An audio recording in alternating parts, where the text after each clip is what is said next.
Looks like we are in. Hi everybody, welcome to today's session of UPSC Buffet by Gallant IAS. Today we will be discussing the modern history portions, modern history questions from 2022 and 2023. Like I said, there has been a consistent decline in the number of questions that are being asked from the modern history portions.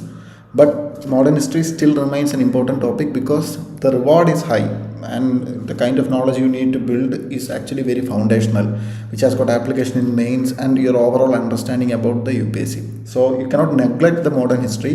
You need to be thorough with the core concepts, core events, and especially core acts. So those still remain a key area and questions are still being asked from those areas. So with a strategic study plan, you can easily get almost all questions right, whatever kind of questions that are being asked in the modern history part. So it's a highly rewarding portion, so I recommend you not to skip it, and I highly recommend never to skip those modern history portions. Okay, but the kind of questions you will get an idea how to solve them.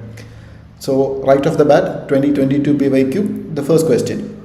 In the Government of India Act of 1919, the functions of provincial government were divided into reserved and transferred subject. This is something that we learn usually because this is one of the core acts, 1909, 1919 as well as 1935. These are one of the most foundational and modern acts of British era other than the charter acts.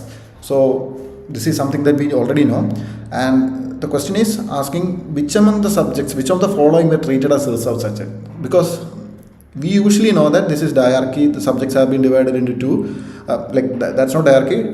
There has been a diarchy that has been introduced in 1919, and also subjects were divided. The primitive form of our schedule 7 of union list, concurrent list and state list was trace its origin back to 1919 Act. So there are two kinds of subjects, transferred and reserved. We know everything, but the only issue is that, like everybody else, even like many of you and including myself, I didn't actually look into the kind of subjects that were actually included in these reserved and transferred, because there will be a lot of subjects obviously. So there is a good chance that we might have missed the factual part. Nevertheless, this question is not over yet. We can actually solve this question with a simple logic. So don't be alarmed by the kind of questions that are being asked. That's why I told you that modern history is very rewarding if you have a decent factual base and a good logic application. So that's the basic idea. From the name of it, what could be these reserved and transferred subjects? A reserved subject meaning the governor general, or in the provinces there will be governor having the exclusive authority in this reserved subject, meaning that the subjects in this reserved list will be having some sort of strategic importance, and those will be kept by the British only. That's the logic we need to be having. And transferred will be the one that is the subjects in which that can be legislated by the respective provincial legislatures or the elected or the nominated people. So these subjects, the reserved one is one where British will keep their grips very tight, so that the administration or the power is not actually devolved into the hands of Indians. So that's the basic idea of a reserved list. Though on paper they were trying to make it more democratic, but in reality we know in 1919 the kind of acts, or we were under proper colonial oppressive rule, so they were keeping those powerful or important subjects under reserved list only. So what could be those? We need to be qualitatively assessing each and everything based on the kind of importance they hold in British administration. So administration of justice, basically judiciary. Do you think the British will be giving that, they're keeping it out of the reserved subject? There is a good chance that administration of justice will be kept in reserved list. Okay, fine. They might be. Now, okay, let's keep that option aside. Local self-government, basic primitive version of our Panchayat Raj. So what could be it? British they won't be that much interested in keeping the day-to-day affairs or grassroots level operations or service delivery in reserved subject, because that's like, if you give them the local self-government power to the local authority, people will feel that they have some sort of authority, and giving that power wouldn't actually affect British autonomy in any ways. Land revenue.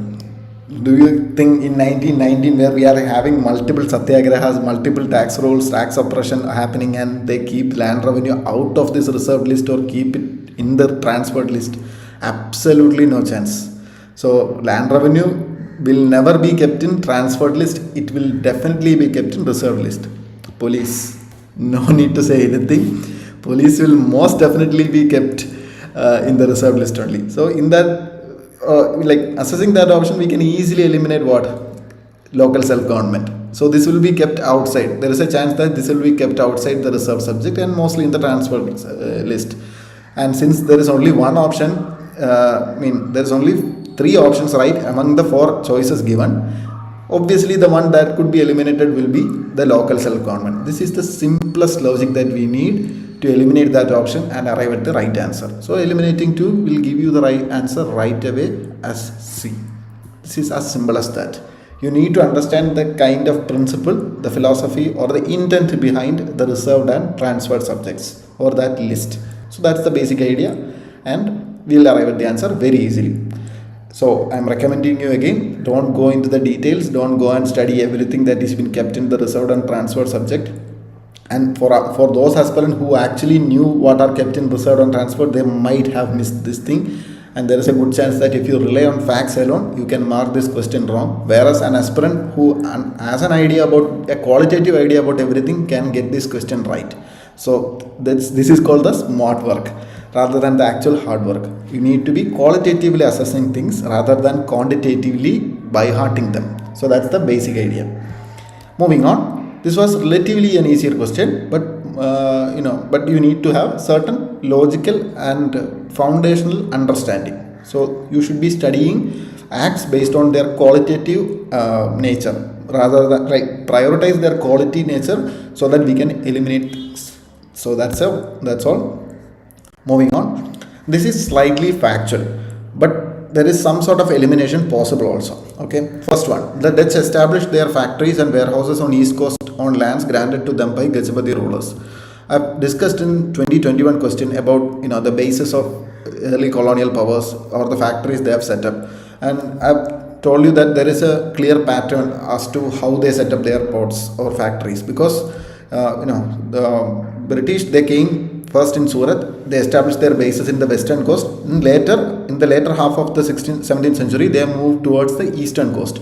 So that's how they work. And Dutch on the other hand, they set up the initial factories in the eastern coast and then they established southward and established southward. That's the kind of pattern Dutch follow. So by that logic, east coast seems right, but the question is whether or not Gajapati rulers leased them they set up the lands on Gajapati rulers. That's the core part or the factual thing. Assuming I don't know that, okay, let's keep that aside. Alfonso Albuquerque captured Goa from Bijapur Sultanate. Bijapur Sultanate, location of Bijapur Sultanate, if you know, it's very close to Goa. There is a good chance that would be the case. And it's very factual only in multiple tests and all. Even in our Gallant test, we have discussed this multiple times in way before 2022. So that's a right statement. English East India Company established a factory at Madras on a plot of land leased from a representative of Vijayanagara Empire. Here we need to compare the timelines. So English East India Company, their arrival is roughly around the earlier half of 17th century, and Vijayanagara Empire was very much alive back then. Like not at their prime, but they were very much alive as an empire. So this seems right only. The chance of that being right is high. The issue is that we cannot be sure about this first one because Gajapati rulers is, if you haven't studied history that deeply, you might not know their exact timeline. But you might have heard about few wars they have fought. Gajapati rulers ruled the coast of Odisha or the regions of Odisha, and that also makes sense. But one issue with that is Gajapati rulers are a medieval kingdom, and their prime and their the kingdom actually ended way before, just before Dutch entered Indian subcontinent. So this is a wrong statement because the timeline doesn't match. Gajapati rulers were a medieval kingdom, not a one that is modern or after the 17th century where the Dutch actually entered Indian subcontinent. So this is a wrong statement and we can arrive at the answer as 2 and 3. One way we can approach this question is by learning about the timeline or the time periods in which these colonial powers entered India and set up their bases. This question traces its origin back to the 2021 question where a similar question has been asked about basis of English East India Company in India. It has given the options as Bharuch, Trichinopalli and Chikkakod. So the same idea, I've told you that UPSC is repeatedly asking about the initial arrival of colonial powers and the bases which are being set. So it's slightly important to know that from which ruler or from which kingdom they actually lease their land, or they got the land rights to set up their ports. So that's a basic idea. Anyways, we'll be looking more into the timeline. I have discussed the same thing in the last day itself, that Portuguese were the first to arrive and last to leave, and their first factory was set up in Cochin in 1503. Okay, it's important to remember their first factories, okay, and get a rough timeline. So Portuguese arrived in 16th century and Dutch arrived in the 17th century, and 17th century is very much a modern era, and Gajapati rulers were a medieval kingdom, so they would have been ended by the time Dutch arrived. So that's the basic idea. Then British in Gujarat in 1612. So British were third to arrive. Even after the Dutch have arrived, British arrived. So they were not the first to arrive or anything, but they were the one having the maximum importance, like we know. And then came French. They came in 1668, and they also started the same way as similar to that of British, starting from Surat and later moving on to the eastern coast. And then Danish Empire came, and they were setting their bases in Tamil Nadu and West Bengal. This is one thing you need to remember, because these two areas are not really connected, but the only way they are connected is because of their Danish bases. They have set their base in Tranquebar and Serampur. So remember this is factual, and there is no logical connection to this, because these two areas are entirely different, like in two extreme ends of the continent. So remember this, okay? And that's all about the bases. Remember these bases. Also remember the first factory each of these colonial powers have set up where and when, along with the rulers who gave them their land. Okay, so that's the basic idea you need to be having. Moving on, Cripps mission, very important, very foundational, and we need to be having a certain idea about that. This is strictly factual, but slightly we can apply a logic here. A constituent assembly would have members nominated by provincial assemblies as well as princely states. See, what was the core idea behind Cripps mission? Cripps mission was in the backdrop of World War II. So 1942 it was happening, and they wanted the support of Indians, because obviously British needed the manpower to fight such a long war. Especially Germany was winning in that time. They were conquering by that time they have almost conquered the French territories. So they needed the Indian support. So they came up with this mission. But the issue with this Cripps mission is that they were offering only a dominion status. That's the core issue with that. And they were actually devolving more powers to Indians post this World War. And Indians absolutely had no trust in the British, because the same was promised during the World War I also. So the British actually came up with the idea of a constituent assembly. Our first constituent assembly idea was, in a more modern form, it was introduced in Cripps mission. Initially it was offered in August offer only. So the conditions or the criteria in the Cripps mission were the Constituent Assembly would have members elected by the provincial assemblies and nominated by the princely states, because princely state didn't have any legislative mechanism. They were ruled by their local rulers, so they were having the nomination criteria or the nomination procedure, whereas the provincial assemblies, like the provinces having a provincial assembly, they could elect their members because they already had a democratic process. So why would they rely on a nomination process? So that was the recommendation from Cripps mission. This was wrong because it was not nominated by the provincial assemblies, elected by the provincial assemblies and nominated by the princely states. Then this is on another thing. British didn't want any controversy with their Cripps mission, but they wanted their control over the land. So they didn't want to anger any of the sections of the population. So they want to appear as democratic as possible, because they were fighting a war against fascist Italy and Nazi Germany. So they want to appear as democratic as possible while keeping their grip over the Indian subcontinent. So they actually came up with provisions which could provide more room for everybody to be on the side of British. So any province which was not prepared to accept the new constitution would have the right to sign a separate agreement with Britain regarding its future status.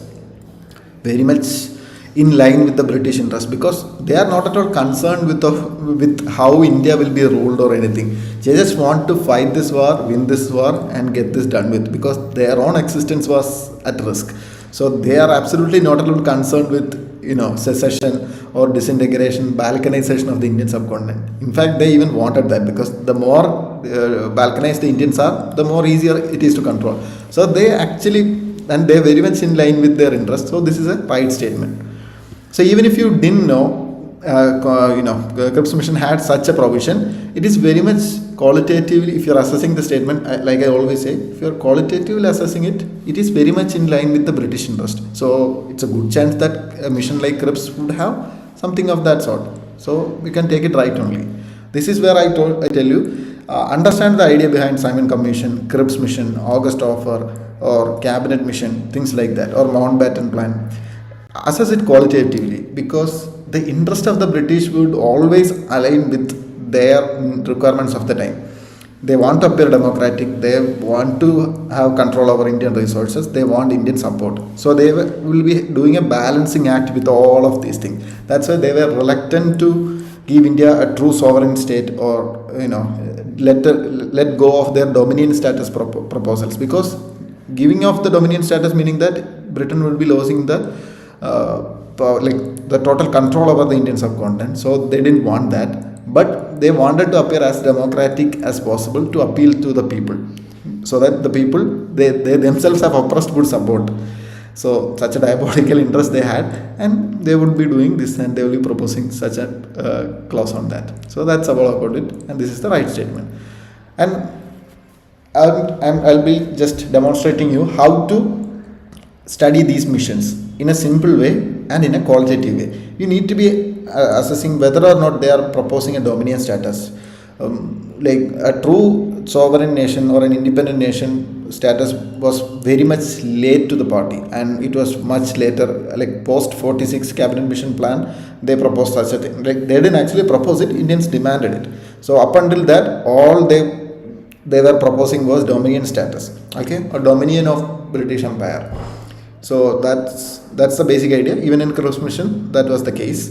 Then Constituent Assembly, a new Constituent Assembly. August Offer introduced the idea of Constituent Assembly, but Cripps Mission actually gave it in word, okay, in proper form, how a Constituent Assembly should be formed. August Offer just mentioned that India could have a Constituent Assembly, but in Cripps Mission, they had a clear-cut idea that a Constituent Assembly to draft India's new constitution, like how should be the the constitution or the composition of the Constituent Assembly, how the members can be elected, things like that. So the members will be elected by the provincial legislatures and nominated by the princely states. So this was the basic idea. Then the right to secede. They were absolutely not concerned with the secession. They didn't want Indian subcontinent to be united. They cared as long as they had the manpower or the resource to support their war or their interest. So they gave that option as well.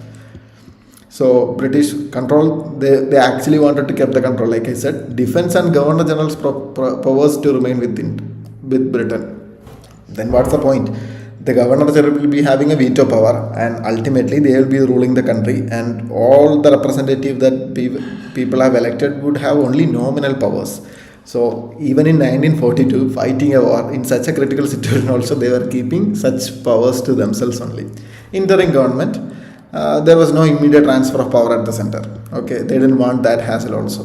Minority safeguards, they want to appear democratic. Like I said, they were fighting a war against fascist Italy and Nazi Germany. So they want to appear as democratic and humanistic as possible.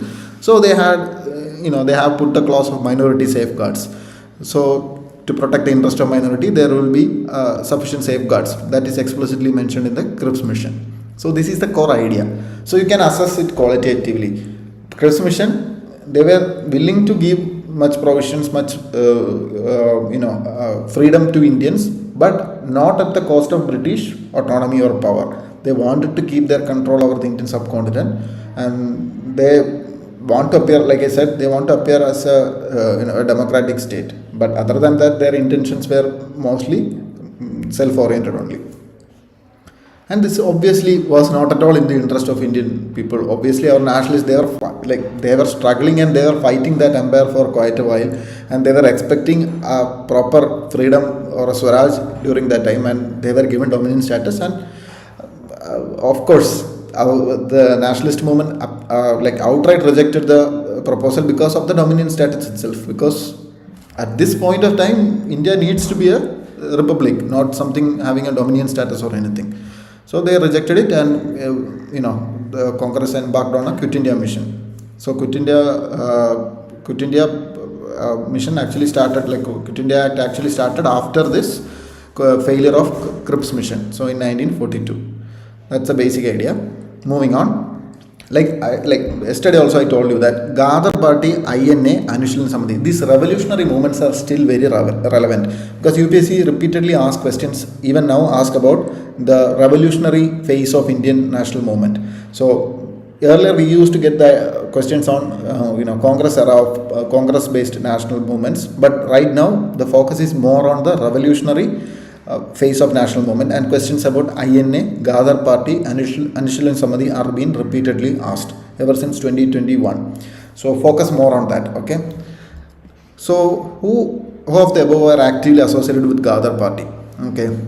If you remember, but Ghadar Party is not entirely Indian based. It was originally based outside India. They started an anti-imperialist movement against British. So they had their connections with INA, but Ghadar Party formed much earlier than the INA. So they had members across the Indian subcontinent, including Sikhs Sikhs, Muslims, and Bengali-speaking Hindus. All sections of the population outside India had their basis, had their support to the Ghadar Party. So it is very heterogeneous party. So that's the basic idea. Birendra Kumar Ghosh, if you can remember, this name is associated with the revolutionary phase of Indian freedom struggle, and it is mostly associated with Anushilan Samadhi. Okay, so we can eliminate Birendra Kumar Ghosh. Jogesh Chandra Chatterjee, I haven't heard about this name. Rash Bihari Bose, somebody who we always hear, because he is associated with many of the riots, many of the militant movements, and he is one figure who is associated with Anushilan Samadhi, Ghadar Party, and INA. He is a connecting link between all of these three. So Rash Bihari Bose is a very potent candidate for a revolutionary movement. So that's how I arrive at the answer as Rash Bihari Bose and choosing it over Jogesh Chandra Chatterjee, because the options leave us with B and D, and Rash Bihari Bose is one person who is associated with most of these militant movements, whether it be INA, whether it be Ghadar Party, or whether it be Anushilan Samadhi. So that's how I take the answer as Rash Bihari Bose. He's a very important personality because many times if you are going through the modern history part, we find his reference, because he is very much active in this phase, and he is an active link between many of the organizations like the Ghadar Party, INA, etc. So let's learn something about Ghadar Party. It's a revolutionary organization formed abroad. It's formed in San Francisco, USA, to overthrow British rule. So remember this, Ghadar Party is not formed in India, or it's not based in Bengal region, Bombay region, or anything. It's an entirely a foreign body, but it had members across India. Okay, remember that. Lala Hardayal was the founding leader. Remember that. Sohan Singh Bakna, president of Ghadar Party. So don't confuse it. Lala Hardayal was the founding leader, and Sohan Singh Bakna was the president. Then Kartar Singh Saraba. From all of these, you can remember, you can find a connection, because we are having a lot of heterogeneity here, because we can find a lot of Sikh participation. So Sikh members are there, then Hindus are there, Muslims are also there. So all sections of the population are participating in this Ghadar Party, and they are mostly based outside India. Okay, in San Francisco, especially in the North America. So we have Bhagwan Singh Gaini. Remember these names, because UPSC can ask such names and give the options as INA and Ghadar Party. Then it gets slightly tricky. But if no such name is given, you can use the logic I said yesterday. Assess their basis, where they belong to, which part of India, which religion they belong to, and you can make a logical deduction based on that. And Rash Bihari Bose is a link between Ghadar and later INA movement. Okay, remember that. He's a very important personality. Try to learn few things about him. Okay, when did when was he most active? When did he die, and how did he die, etc. And which all conspiracies he were part of. Okay, INA. Of course, we know Subhash Chandra Bose is the supreme commander, but remember, he was not the founder of INA. The INA had two separate phases, INA 1 and INA 2, and actual founder of INA was Mohan Singh. Okay, remember that. And he actually started this INA with with the soldiers who are actually the prisoners of war, Indian prisoners of war, who were actually captured by the Japan. So he thought that like Indians were fighting a war for the British, who themselves are being oppressed by the British, and they are being captured by an enemy country, enemy power like Japan. So he thought of like making use of like channeling their energy to fight the actual enemy, that is British. So the prisoners of war, like the soldiers who actually fought for British, the Indian soldiers who were captured by the Japan, he formed an army with them. That's called the Indian National Army, and the founder was Mohan Singh. And this idea was later expanded, and the base was expanded by the by Subhash Chandra Bose, and he became the supreme commander during the INA 2 phase. Okay, and Rash Bihari Bose was an important participant in this movement also. Then Shahnawaz Khan. These names were asked in 2021. Like these people were associated with which organization? So remember this name: Shahnawaz Khan, Prem Kumar Sahgal, Gurbaksh Singh Dhillon. They are all INA trial. They were all subjected to INA trials. So remember these names. Okay, and Lakshmi Sahgal, Abid Hassan Safrani. Okay, and he coined the term Jai Hind. So remember this name. Moving on. Anushilan Samiti. This was one of the earliest revolutionary movement post 1900s, and they had their base in Bengal region. So most of the names associated with Anushilan Samiti will be having Bengali surnames. Remember that. That's one way you can eliminate or arrive at an answer. So whichever organization you study, remember the region, remember the kind of people they are, their religious basis, or whether they are a homogeneous group or a heterogeneous group, things like that.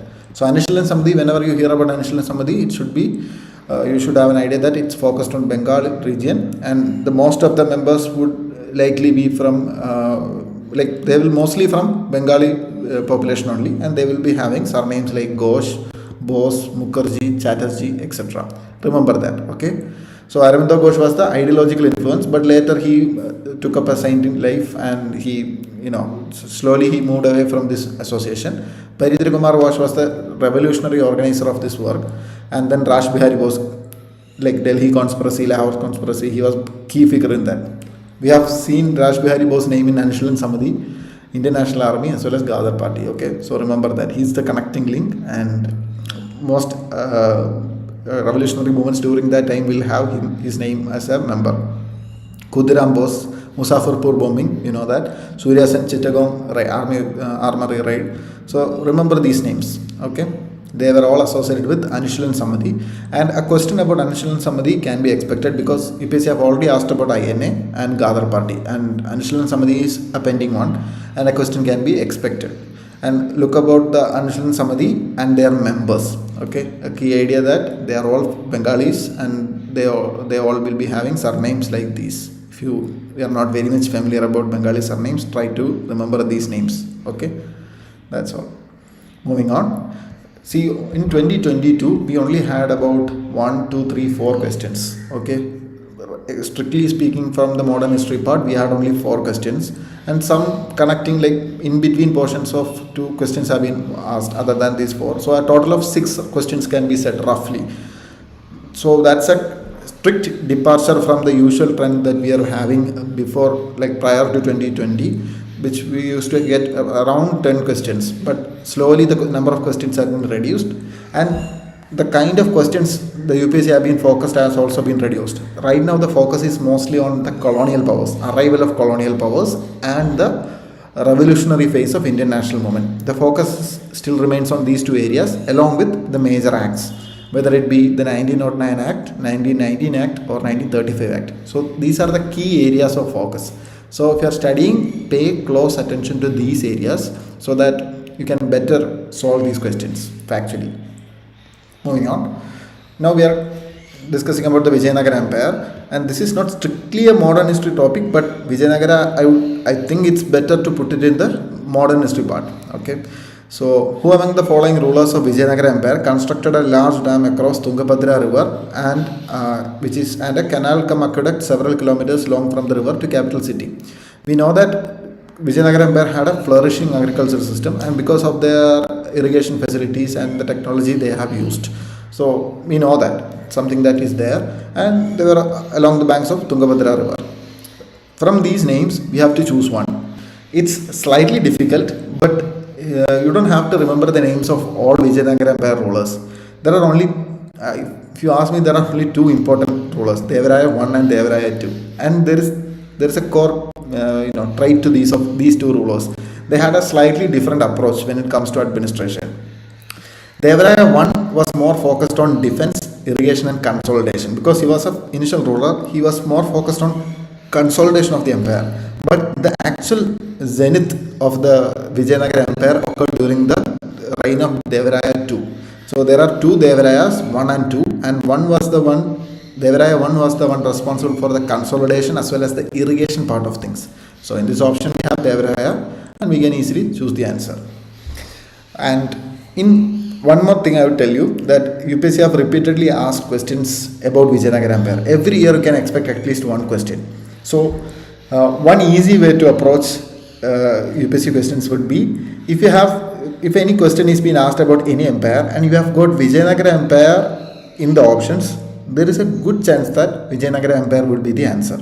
It's not right every time, but that's kind of the trend that is there, especially if the question is about about irrigation, cultural advancements, or administrative efficiency, things like that, or architectural expertise, things like that. Vijayanagara Empire is the answer for most of those questions. But I won't say that that's the sure shot thing. Take your time and you have to assess the statement, whether it be based on irrigation or things like that. If that's the case, if something progressive and positive is being asked and in the options Vijayanagara is given, there is a good chance that Vijayanagara Empire will be the answer. So that's all about it. Remember this, Devaraya I was focusing on consolidation and irrigation. Devaraya II, cultural zenith of or cultural peak of this Vijayanagara kingdom, and he was the strongest ruler. This is very difficult, and in fact I have left this question in 2023 because the only thing we knew that Gujarat or these will be ruled by maybe Bijapur Sultanate or Bahmani kingdom, but I cannot decipher from these names whether they belong to either of these kingdoms, because all are Muslim rulers. So it's very difficult to decipher that. So this is slightly on the difficult side, and this is I don't actually have a logic to solve this, and I left this question because it's very factual. But again, I told you, this takes inspiration from the area where the arrival of colonial powers is there, and I told you that it's important to remember which kingdom least, or from which kingdom they have occupied these lands. So that's why I tell you, this area still remains important. Questions can be expected, and not just about Portuguese. You can expect this about Dutch, English, French, or even Danish for that matter. So it's important to study these areas. You can get at least one question from that, and if you find it very difficult, it's okay to leave it, because a maximum of only one question is expected. So the answer is Bahadur Shah. Okay, there is nothing logical here. It's only the fact that you can remember. Okay, that's all. Again, in 2023, which was one of the toughest years when it comes to the options that UPSC has been set, but the modern history questions were slightly doable because we had this Devaraya question, and this one was slightly difficult, but this is also something that we usually learn, and you need to have a foundational knowledge. By which one of the following acts was Governor General of Bengal designated as Governor General of India? Proper consolidation of British power in India happening. So we know that it happened in 1800s, and in 1800s we had two charter acts, mainly in 1813 and 1833. So there is a gap of 20 years between these charter acts, and in 1833 act was the one where Governor General of Bengal became the Governor General of India, and William Bentinck became the first Governor General. So it's important to learn about these charter acts, 1793, 1813 and 1833. Right now we learn about 1833 because this was one of the final charter acts by the British, because post that the role of East India Company completely diminished into a administrative body, and later after the 1857 revolt, proper British rule took place in India. So only 3 major charter acts are there, and you need to be remembering most of the provisions, because in 1793 the autonomy was there for the East India Company, and it was slowly reduced with each and every charter act. So try to learn about all the charter act, because questions are still being asked in 24 and 25. A question has been asked from these areas, these act areas. So remember, in 1833 the East India Company, so role of East India Company almost entirely diminished, because it became only an administrative body, and the trade monopoly in India and in China was completely abolished. So the East India Company no longer held any sizable power. They were only reduced to a nominal position, and the Governor General of Bengal became Governor General of India, and William Bentinck became the first Governor General of India. Remember that. And nothing regarding the powers to the people was there, because powers were entirely centralized within the hands of British, and that's why we had a proper revolt, like proper freedom struggle, the first freedom struggle happening 20 years later, because it is very much oppressive, very much centralized, and very much imperialistic. Absolutely no power to any of the Indian representatives or anybody. The first law commission was established. That's one thing to remember with this 1833. And civil services was made open. Okay, this is also another thing to remember. These are the slightly progressive things about the Charter Act. Okay, so slavery was also prohibited. Then Christian missionaries were given the permission to work freely in India, and revenues of India were placed under the central control. Okay, remember this thing. It's regarding civil services. This is a potential question. UPSC can ask this, because it was in 1833 Act, it was declared open to Indians. Okay, and later in 1853 it was expanded only. So remember this. And first Governor General was William Bentinck, and this was one act where Governor General of Bengal becoming the Governor General of India. So proper consolidation of British power was happening, and the presidencies of Bombay and Madras were made subordinate to Governor General. So that's also one more thing. Moving on, post-independence or roughly during the independence era question. The Constitution Day is celebrated on 26 November every year to promote constitutional value among citizens. If you remember it, you can know that it's right, but even if you don't know, it's fine. On 26 November 1949, the Constituent Assembly of India set up a drafting committee under chairmanship of Dr. B.R. Ambedkar to prepare a draft constitution. Okay, look at this date, 26 November 1949. When when did India become a republic? We became a republic on January 26 now in 1950. So look at the dates. Roughly you have got two months between these two dates. And is it really possible to set up a constituent assembly and actually have a constitution by that time? No, obviously no. So this is not when the Constituent Assembly was set up. It was set up almost 2 years back, and this is when the Constitution was actually adopted by the Constituent Assembly or adopted by the people of India. And in 26 January 1950, we became an official republic. And the reason why we actually pushed the Republic Day, even though we had a proper working constitution by 26 November, was purely ceremonial. And this is a wrong answer, and we can easily arrive at the answer as C. And this is slightly important to remember. Drafting committee was set up in 29 August. This is when properly we have decided that we need to be working on developing a constitution of our own, and a constituent assembly was set up, and a drafting committee, proper drafting committee was set up in 29 August. Constitution was adopted in 26 November. So this is the date when constitution was adopted, like I said. And constitution came into force in 26 January.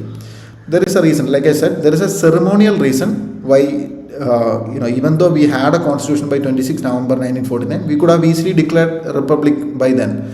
But we waited 2 more years because it was to honor the Purna Swaraj declaration in Lahore session. Okay, it happened in 26 January 1929, and the Purna Swaraj declaration, like 1930, Purna Swaraj declaration was to commemorate the Indian self-rule or Indian right to self-rule, and it was actually declared in Lahore session 1929, And in that session, the Congress or Jawaharlal Nehru has explicitly mentioned that 26 January 1930 will be the day of independence, or it's the Independence Day for Indians. So it was celebrated as Independence Day across India, but we know that during that time we were remotely close to being independent. But in order to honor that day, we waited 2 more months to actually declaring India a republic. Okay, that's the reason why 26 January became the Republic Day, even though we had a constitution by 26 November. Okay, remember this thing, Purna Swaraj and Lahore session. Okay, remember that. So that's all about modern history portion. And like I said, if you are learning things from the modern history part, especially these acts, try to put into perspective, like during what time and what was the attitude of British towards the Indians, and especially in the later half, during after the 1939 the World War has started, the kind of shift that is taking place in the British approach, because of their weakening administration, weakening powers, they were giving more powers to Indians. So connect every events that have happened in a way that you get a picture, a movie like picture. You don't have to remember everything deeply, but have a qualitative idea. Okay, don't go behind the facts, but try to remember these important dates about charter acts and constituent assemblies, and especially the days in which the major movement have started, like the Swadeshi movement, non-cooperation movement, civil disobedience movement, Quit India movement. Remember the date in which all of these resolutions were adopted. Okay, because UPSC specifically has asked about these moments, and it still remains very important. We hardly have 5 to 6 moments like that, so you don't have to go into details of like smaller moments like Bartoli Satyagraha, etc. You don't have to remember the exact date, but try to remember when did that satyagrahas or movements happen, whether it happened between civil disobedience or Quit India, or non-cooperation or Quit India. Try to place it between the movements so that you don't have to remember the exact date. You will get a chronology likewise. So that's all about it, and we'll be discussing the modern history portion, continuing with the previous year modern history portions in the upcoming sessions. So that's all about it. Thank you.